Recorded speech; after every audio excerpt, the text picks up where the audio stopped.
Good morning, everybody, and welcome to another edition of the Bob Dillard pregame show. I'm your host, Tommy Bryan. The Bob Dillard Show is brought your way each week at this time on Lebanon Cablevision by Fakes and Hookers, Porter Paints Decorating Center, Aflac's Regional Headquarters, Hayes Mirror and Glass, Joe Hayes, Lebanon Mayor Don Fox, Lebanon Heating and Air, Don Bennett, and James Parkerson. Right now, we're going to be going to some highlights of last week's big win over Cookeville.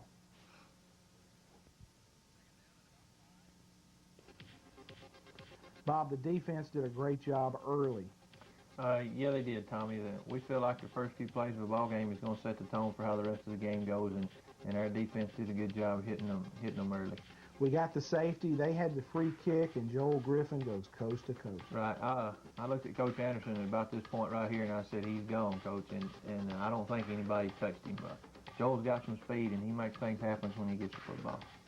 We had Todd Tressler playing in the secondary for the second straight week, replacing Chris Lehue, who's had that banged-up shoulder. Tressler came through in fine fashion right here, Coach, with an interception and a neat little run back. Right. Todd stepped up, and he's filled in for Lehue, and he's doing a good job here. He intercepts the pass and brings it back up our sideline and does a good job getting us the football. A lot of celebrating going on there, too. Yeah, a lot of happy Blue Devils. That's right. And you love to see the kids with a big smile on their face enjoying each other. Right here, we give the football to the fullback. Right. Bo Grissom runs 31 dive and gets us in the end zone, runs hard. Jade had just run an 11-yarder down to about the 5, and then we give it to our fullback, Bo, and he gets us in the end zone. Ron C. at free safety. Coach, what a great job. Ron does a good job breaking on this football right here, and Ron's another guy that runs well with it after he gets it. He breaks a tackle there and goes in the end zone for the touchdown. Great instincts back there as he just locked onto the quarterback's eyes and stayed right with him and stepped in for the big play. Right. He's taught to read the quarterback, and he did a good job of that. Special teams played a great part in the football game. Cookeville has had problems running the football back on the kickoffs, and we knock them crazy, and Chris Cantrell comes up with the recovery. Right. We've got some bandits on that kickoff team. Our average weight's probably about 140 pounds, but we got a bunch of guys on that that'll get down the field and hit you, and we come up with a big lick here, and Chris Cantrell's able to get on the football. So it's good for those guys to help us out there. Quick toss sweep here to Chris Stafford, and it pays off. Right, we run 47 sweep. Stafford cuts inside, breaks a couple of tackles, and when he gets on the corner, he smells the end zone, and he kicks it in and gets us 6. Chris has really progressed as the year's gone along. Yeah, he has. Bo Grissom on the trap, Shane Woodall with a block. Right, Shane Woodall traps on 32 trap, and Bo goes untouched for 50 yards. Bo shows a little speed here. They got a guy chasing him, and he can't get a hand on him. Bo does a good job there, and again, our offensive line did a good job getting their blocks and staying on them. The best pass defense is a good pass rush, and here we get some people on the quarterback. Right. Coach G, he loves this pass rush because that helps his secondary out as much as anything. And if we're going to defend the pass, it's vital that we get a good pass rush, and we did in that situation there. Once again, Chris Stafford coast to coast, and man, what a burst of speed here. Yeah, this is the sweep again, and he just cuts it back when he sees daylight and runs through a couple of tackles there, and then he's off to the races. And there he goes. And one guy who had a busy night last week against Cookeville was Raymond Lassiter in that touchdown card of his, and I bet Raymond had to gas up a couple of times during the game. I'd say he may have run out of gas in the first quarter. Last week, the big 44-7 win over Cookeville. You got a lot of people in the game early. A lot of your younger guys got a lot of quality time. Yeah, they did. You know, those young guys, they worked hard all week long, just like our starters do. And anytime we get the opportunity to, when we feel like we've got a game under control, we're going to get those guys in the ball game because there's not any sense in playing our starters and taking a chance on getting somebody hurt when the ball game's not on the line. So we're going to let those young guys play as much as we can. This week, the game the folks have tuned in to see, Gallatin going over to Green Wave Stadium to play Gallatin in a regional football game. man, high school football does not get any better than this. No, if you love high school football, Gallatin's a good place to go to watch one. Their fans get into it, our fans get into it, and there's going to be a big crowd over there, and it's going to be what high school football is all about, and that's the way it ought to be. Tremendous atmosphere, but I get the feeling that this Lebanon football team is not going to be one that's affected by the noise and the hostile environment. I don't think so. You know, we've played over there several times. We've played in a jamboree over there for the last 6 or 7 years, and you know, we're not going to be intimidated, and we're not going to be afraid to go over there and turn loose and play. We want a bunch of our fans to come over and help take their fans out of the ball game, and we're going to go over there and get after them and see what happens. Their offensive package starts with Amira Robb, the junior tailback. He is an awfully good one. Yeah, he is. He's the best tailback that we've faced this season, I would say, so far.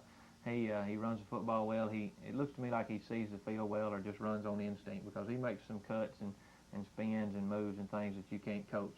You know, that's just inbred in him, and he does a good job running the football. So we've got a healthy task in shutting him down. But I believe in our guys, and we're going to get after him.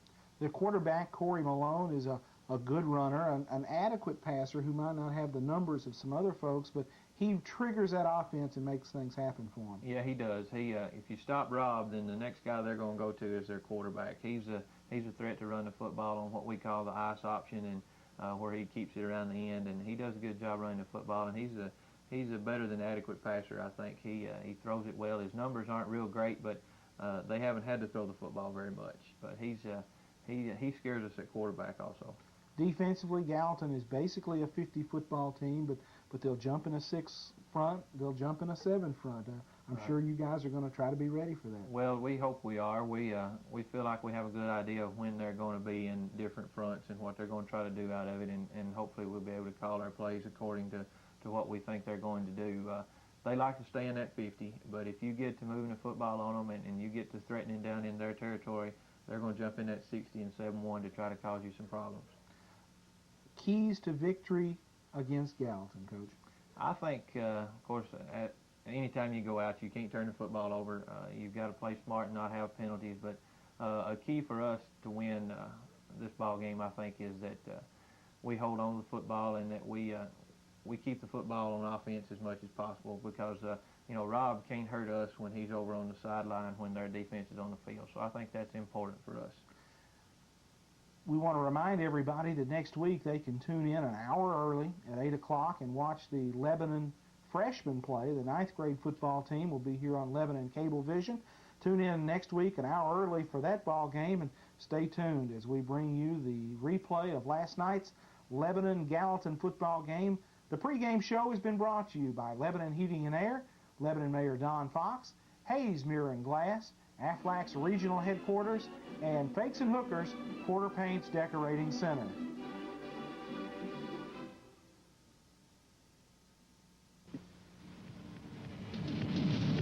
Glennis Videos in association with Lebanon.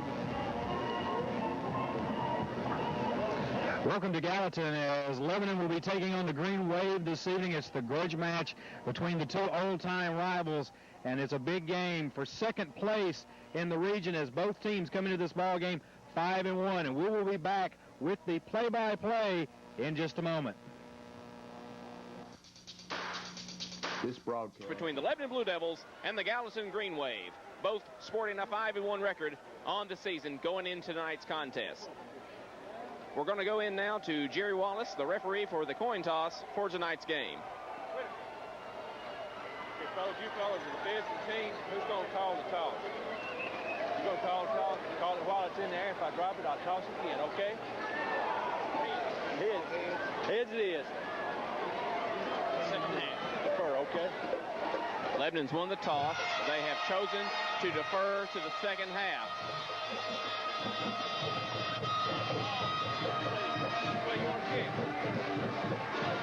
Lebanon will kick toward the scoreboard. The Blue Devils have won the toss.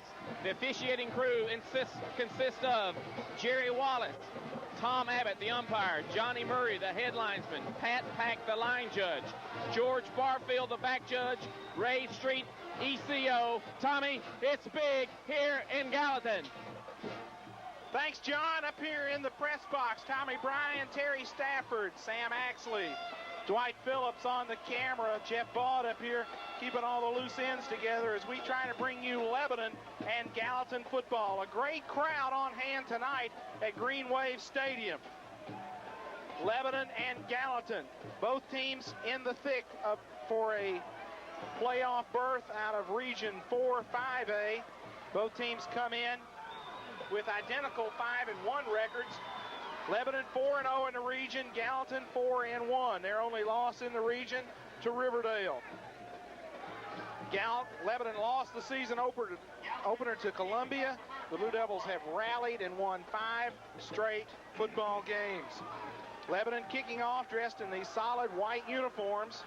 Kyle Zachary will do the honors for Lebanon, and how ironic, a Westmoreland native, a Sumner County, kicking it off for the Blue Devils, as Zachary transferred in before the start of the season. Gallatin dressed out in the home green, the gold football pants, and the gold helmets.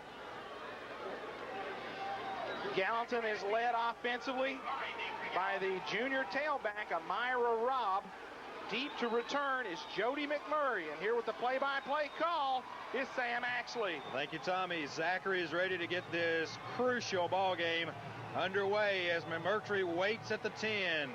Zachary's kick to McMurtry about the 14, 15, 20, 25 as a whole 30. Still on his feet, is drugged down at the 46-yard line as Trey Reynolds gets a hold of him. And Tommy, he was about a step away from going the distance. Trey Reynolds got around behind him, Sam, and able to lasso him and bring him to the ground.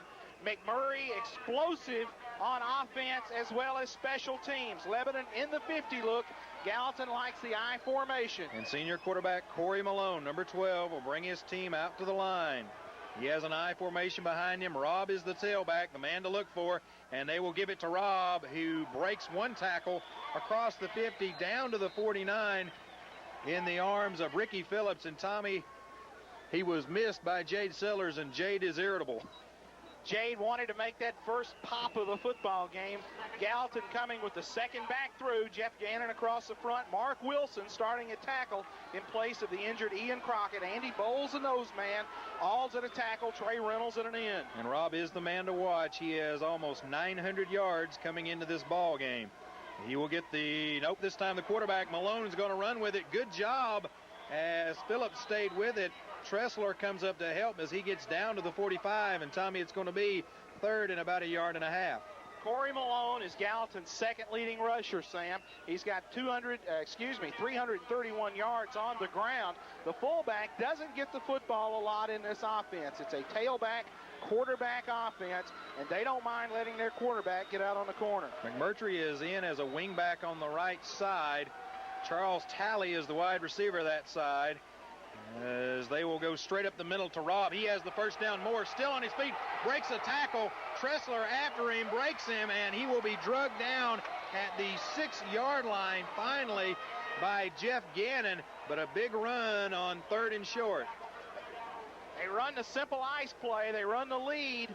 Lebanon did not get enough people on him, and Robb is explosive. Terry, a good run from scrimmage by the junior tailback. From the Lebanon's 45 all the way down to the 7. That's 38 yards for Robb. First down, Gallatin. So it will be first down. He got to the 12-yard line, again to Robb, straight up the middle. Big hole again, down inside the 10 and down near the 5-yard line, almost 12 yards, or 7 yards, on that carry.